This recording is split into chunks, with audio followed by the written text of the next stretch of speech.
Hey, what's up, rock stars? It's Rox coming to you today with a review for Insecure Season 5. That would be Season 5, you guys. It's the last season. It's the final season. I can't believe our show is going off. Like I said, it's Season 5, Episode 1. The review, you guys. It's a little bit later than when I did the Real Housewives of Potomac video, so I actually look like a human being. In that first video, I mean, granted, it was 7:30, so bitch was tired, but the lighting was so bad. It was so bad. I was editing that. I was like, oh, I look terrible, you guys. I mean, but I didn't look that bad, you know. Like now, this is kind of how I look a little bit. Anyway, y'all just give a sister a break on that one. We look a little bit more put together, you guys. Now, let's get to it.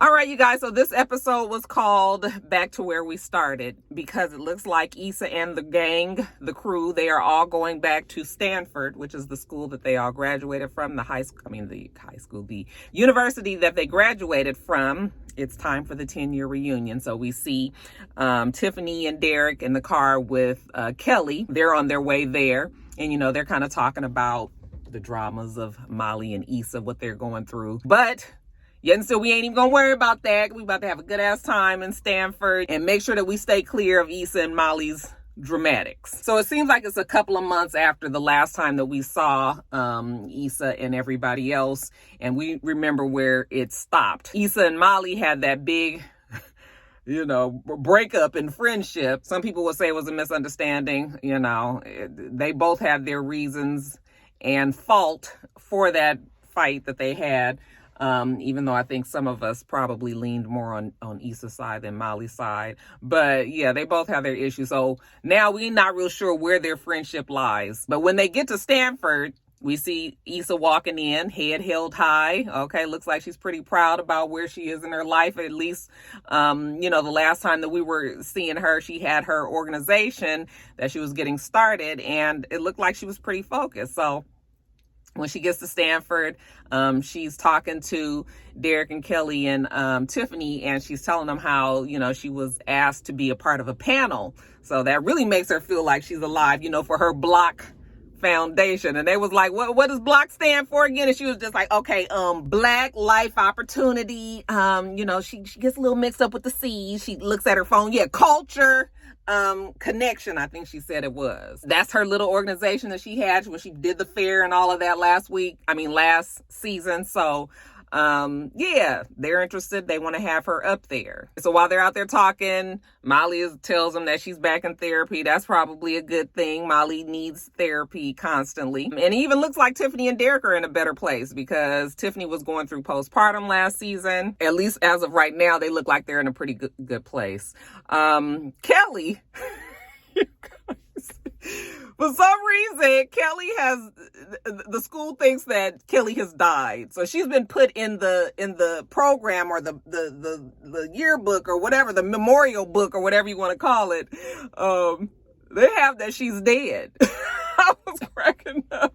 Anyway, Molly pulls Kelly to the side and, you know, even though it looks like Molly and Issa look like they've come to some sort of agreement anyway. I mean, they've been cool. It's still a little awkward, but everything is always awkward with Issa. So that's nothing out of the ordinary, you know. But Molly pulls Kelly to the side and was just like, how did you and Tiffany, you know, bridge the gap when you guys fell out? And you know, Kelly was like, well, it takes some time. It probably gets worse before it gets better. You know, you just gonna have to, you know, but don't be trying to force it. Just let it happen naturally, organically. So that is Molly's going to try to let it happen that way. But it's cool to see that Molly wants to be back normal with Issa. You know, it always starts off real well and then shit falls apart. So hopefully these two can, you know, continue to mend their friendship. Anyway, I'm feeling good for Issa, okay? Because, you know, Issa always seems to we don't really be sure if Issa knows what she's doing, but it looks like Issa,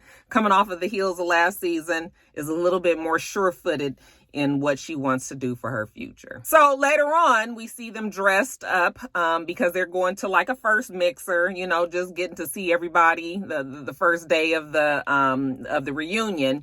And when they're walking in, they see their girl Shay, okay? And, you know, they were like, what was Shay? Shay, you know, Shay left early because she went to go be a dancer, a backup dancer for Sierra. So she didn't graduate with them, but she's at the reunion now. She's over there dancing. All right.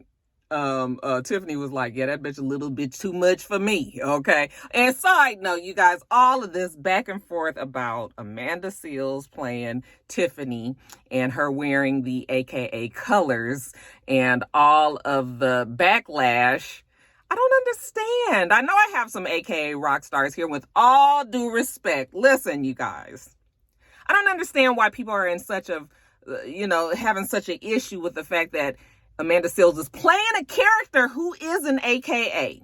Okay, she's playing a character who's an AKA, and she's wearing the AKA colors. Now, the last time I checked, you can still wear green and pink. You don't have to be a part of the AKA. She doesn't have on anything that says AKA, but we know that she's an AKA, and she has on her green and pink. And I just, for the life of me, don't understand what the problem is. There has not been nothing done disrespectful to the sorority. I think that they've said that she's an AKA. We've been knowing this since the beginning of the season. So why this season, the fact that she has on green and pink, why it's a problem is just so beyond me. And please, I really wish my AKA rock stars out there would chime in on this, because maybe it's something we missing. But I just think it's silly. It seems like you guys would want to have positive representation in TV and movies. I mean, if people do it the right way, what the hell is the problem? It's not like she up there fighting and carrying on like K. Michelle was. Okay. And I do know that K. Michelle's a Delta. I'm just making the point that it's nothing negative here. They haven't done anything negative with the symbols or the letters or the colors or anything. I mean, that dress is a Gucci dress. Okay. It's funny, but people think that if you have on pink and green, automatically you a damn AKA. Amanda Seales was like, I am not an AKA. Tiffany is an AKA. Okay. And so it's just all of this controversy is so silly to me. So if you guys have a problem with it, my rockstar AKAs, you know, please chime in and just maybe make us understand, because I don't. So anyway, they go over there to say hey to Shay. Well, Tiffany doesn't. Tiffany was like, yeah, I'll catch y'all later. But, you know, they all like, hey, you know, they dancing and doing all of this. And Shay was just like, yeah, she snuck in. She ain't paid. She ain't trying to spend her money like that, you know, but she's still the main one out there on the dance floor. She still got it. You know, she did a video with Saweetie just recently. You know, Kelly, you still got it? Yeah, Kelly still got it. She put that foot up in the air. You know, we have a good old time with Shay. You know, you always have your one good time girlfriend. Now, later on, we see Molly. She's talking to Derek and some other guys. You know, they're just talking about the good old days again at Stanford, the Omega parties that always smell like ass. Child, them Omega parties was something totally different. I've always thought that Omegas didn't wear underwear. I was just like, they just be looking like they have on jeans and just, you know, rubbing all in between their legs and their ass and shit. And that's how the Omegas just always seem. Sweating and doing the most. No disrespect to my Omega rock stars out there too, because, you know, the Omega men, you know, they was just, you know, everybody was known for something. The Omegas was just wild. That's what they was known for. But anyway, in the middle of them having a conversation, Derek says, Omari is divorced now. And he just walks off. And Molly was like, what was that about? Well, come to find out that Omari and Molly had a little thing going on back in the day. And so I guess this was kind of Derek's way of maybe trying to connect the two back up. Although it seemed like the relationship back then wasn't the best. And Omari seems to think that he has the same chances with Molly today that he did back there, you know, back in the day. So Molly all of a sudden seems like maybe she's interested, but not really. But I was just like, girl, you just broke up with oh boy, and you don't really need to be trying to get in nothing with Omari right now. Something about him rubs me a little bit the wrong way. Wasn't it hilarious though when Kelly is looking at the board of the in memoriam, you know, the people that died, and you know everybody had all these substantial quotes, meaningful quotes, why people remembered them from back in the Stanford days. And then, and then Kelly's quote was, she always did a great stanky leg. She always carried a purse. She was just like, who the fuck remembers that kind of shit about somebody? Like, was my life really just this non-consequential when I was at Stanford? She's feeling kind of like fucked up about that. Like, so then Shay comes over there and she's like, girl, you did do a good stanky leg. So, she started doing the stanky leg. The music comes on and Kelly can't help herself. She has to oblige. So she does the stanky leg too. But you can tell she's disgusted about all of this shit. Not only do they think she's dead, but they don't even remember her, respectfully. Now, one of the things that we love about Insecure, and one of the things I think that shines the most about the show, is the fact that Issa always has her, herself in the mirror that she has the conversations with. I think that that's like a genius thing that they've always added to the show, because it like gives you her conscience. And sometimes that's hard to convey in TV and, in movies and things. So anyway, she sees her Stanford self with the braces, with just a little t-shirt on, and her hair, done. But when she sees established Issa today, she was just like, hey girl, like, look at you. And, Issa today is seeing her Stanford self, and, she was just like, hey, so they having a conversation. She was just like, so what'd you do? Like, did you meet T-Pain? These are the things that's important to you at 17, 18, 19 years old. Did you meet T-Pain? Did you do this? Did you do that? And, yeah, not exactly. So, her past Issa is not that really impressed with the new Issa. And of course, she has this conversation with herself right before she's about to go out to the panel. Okay. And I think that this makes Issa be a little bit less sure-footed, because she's just reminded herself, sometimes we can be our biggest enemy, you guys. We can be our most, highest roadblock. Is when she starts to doubt herself. And when Issa starts to doubt herself, it's hard to pull her out of that. So all that just happened in the bathroom with her, with herself, she goes out to the panel. So the moderator is there. There's like 4 people on the panel, and they are all talking about their individual reasons of being up there, why they've been asked to be on the panel, the organizations or the businesses or whatever that they've started. And here we go with Issa, just classic to Issa. Okay, doesn't really have anything important to say. I was like, Issa, girl, why are you just dumbing down yourself? Like, you did so much. I mean, you really did do a lot for yourself and for your community just last season, which is just a few months ago on the show. So it's just like, yeah, like, come on, Issa, but true to her awkward self, she can't get her quotes together. She don't really have anything important, like I said, to say. She don't know what to say. Of course, the audience is looking at her like, girl, why you up there? Which makes it even worse, even though they are still very supportive of everybody else up there. So that makes Issa be even more or less sure-footed. And it's just sort of like, oh God. So the moderator asked them,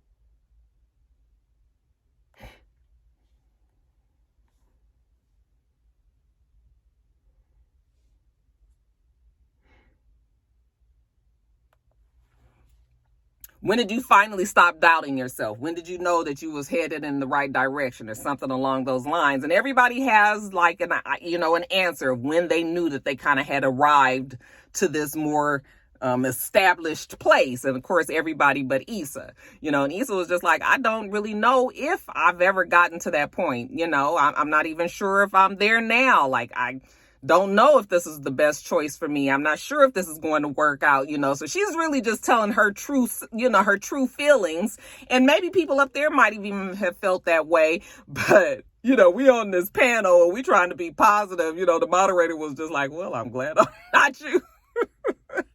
I was like, poor Issa. So, it was kind of weird for her. But of course, her friends was there. And when she comes out, you know, they all try to be supportive of her. Like, girl, you really did do that. You know, they try to pump her up. They were about to go do something else. And then Molly can kind of see that Issa's feeling a little off and everything. And she was just like, no, I think I'm going to just hang out with Issa for a second. Like, is that okay? And, you know, Issa looked like she appreciates that. So they leave there and they're just kind of walking the campus. They go and steal some drinks from like another group of people that's having like some other like mixer or something over there. And then they just kind of walk the campus and they're talking about everything that's been going on, you know, these last couple of months. Molly gets to telling Issa about Omari and how he seems to be interested in her. And she seems to be maybe tossing around the idea of hooking up with Omari. And Issa doesn't really say anything because you guys know whenever Issa has an opinion about Molly's relationships, that don't go well. So I'm sure she's trying to tread lightly here.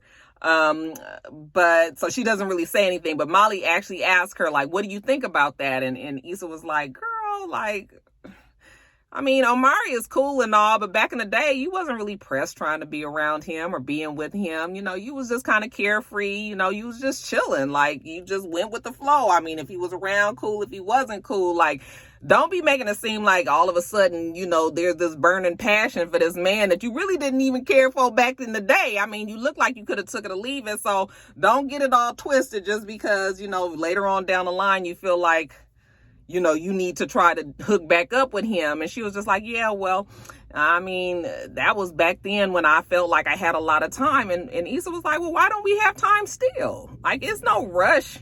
It really is no rush. I mean, Molly and Issa are young. I mean, they're not young, but they still have a lot of their life ahead of them. You know, granted, nothing happens. They still have a lot in front of them. So it ain't no rush all the time. We ain't got to put the pressure on ourselves to, like, you know, do everything, get married, have 2.5 children, have a dog and the picket, you know, the white picket fence and all that. I mean, there's not an official timeline for that. Issa makes her feel better, tells her how she just felt like their friendship was like, she loved the fact that Molly was just so cool back in the day. That's why she wanted to be her friend, because she was such a good cursor. Like, she could cuss, you know, eloquently. And she was like, girl, I want to be her friend. So let's go back to those days. So they sit down and they grab a bite to eat. And finally, Molly asks Issa, are they going to be okay? I don't even know if Issa really did answer that question, but it looks like they're going to be okay. Now, I forgot to tell you guys that earlier when they were all together, Shay had invited them to Shay had invited, or was the girl's name Shy? Maybe they was calling her Shy.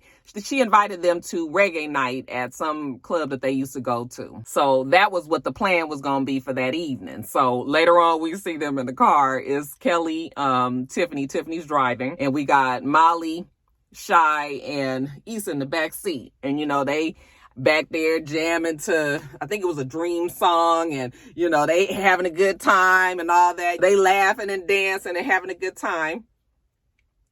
Child, what about them stopping at the liquor store? And while Kelly and Tiffany stay in the car, Shy and Issa and Molly go in the store, get the liquor. And when they come out, they get held up. They get robbed. Okay. The guy has a gun. He has like a mask on his face and he's pointing at them and telling them to give them all their shit, you know? So, Molly starts taking off her Cartier watch, you know, and even Shy was like, no, girl, not the Cartier. That's a Cartier. But no, we can't risk it. You know, you guys can have whatever you want. You can have whatever you want. And, because Shy is putting 20 on 10, old boy get thrown off and he calls her by her name. And then they was just like, wait a minute, what? You know who this is? And Shy was like, fuck. Okay. And they was like, are you setting us up? Are you robbing us? And she was just like, girl, you know how it is. Okay, come on, give me them shoes. Okay, Molly take off her shoes. Issa starts to take her shoes off. And she was like, no, girl, you can keep those. Just keep them shit and we can get Steve Madden's any day, you know. So Shy and the guy run off into the car and they leave. So when Issa and Molly get back in the car, Tiffany and Kelly was like, where is Shy? Where's the alcohol? And they was like, we just got robbed. She just robbed us. And child, they fell out laughing. They was like, you motherfucker just stole our shit. They took Molly's shoes, but they didn't want my shoes. And they was like, oh, why you didn't want your shoes? And then Tiffany gonna say, well, you know why they didn't want her shoes. they have a good laugh about that. That kind of breaks the tension between all four of them, because even though Kelly and Tiffany ain't into nothing with Issa or Molly, you know, sometimes that throws off the balance of the whole group when, you know, like 2 or 3 of your friends ain't really getting along. So they have a good ass laugh about that. Now, the next morning, they're at breakfast, and, you know, they're kind of teasing Kelly about her, the fact that they thought that she was dead. So they all give her flowers while they're there at the table. They act like this is what they would have said if this was, you know, if they was at the funeral, if they was at the funeral and they was giving they, remarks, you know, they give them to her then. And then, you know, Derek was like, okay, enough of that. So we have a good breakfast, and then the girls, you know, everybody leaves. Now the reunion weekend is over. Everybody's going back home to their lives. Like I said, it looks like Molly and Issa are going to be fine. And, yeah, everybody gets in the, you know, get on back to Los Angeles. Okay. So we see when Issa lands at LAX, okay, who picks her up but Lawrence. And we're like, oh, they're still together. But when they get in the car, it's very clear that Issa is about to break up with him, because she's looking very, you know, like sad, unsure of the things that she wants to say, but she knows she has to say it. And she was just like, yeah, Lawrence, you know, since I was away, I had some time to think. And she doesn't really even say it. He looked like he already knew it was coming, you know, and he was just like, yeah, I know. Okay. He understands. So he drops her off at the house, and she gets her luggage. And you guys, it looks like Issa and Lawrence don't look like they're going to be together this season, you guys. It actually is probably for the best. Lawrence is damaged goods, and Issa probably just needs a fresh start with somebody new. But our show is back, you guys. Woo, woo, woo. All right, you guys, let me go. I'm just in the lunch, and now I got to get back on the Zoom. You guys, make sure that you rate, comment, and subscribe to the channel. I'm itsrox. The channel is itsrox, and everything else I do will be in the bottom bar. All right. So I hope that you have a wonderful, wonderful rest of your day, and I plan on doing the same. Until next time, rock stars. Bye.